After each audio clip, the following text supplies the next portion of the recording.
మానవ దృష్టికి కొన్ని అసాధ్యాలుగా కనబడతాయి, కానీ దేవుని దృష్టికి సమస్తము సాధ్యమే.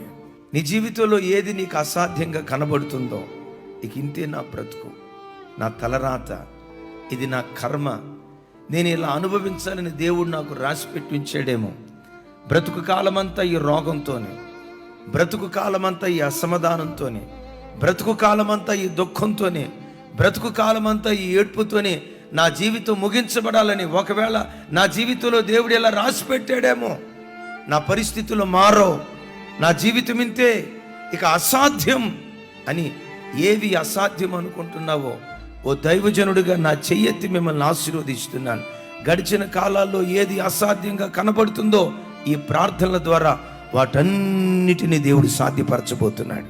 ఇంతకాలం ఏది అసాధ్యంగా కనబడుతుందో అదే నీ కళ్ళ ఎదుట నా దేవుడు సాధ్యపరచును గాక.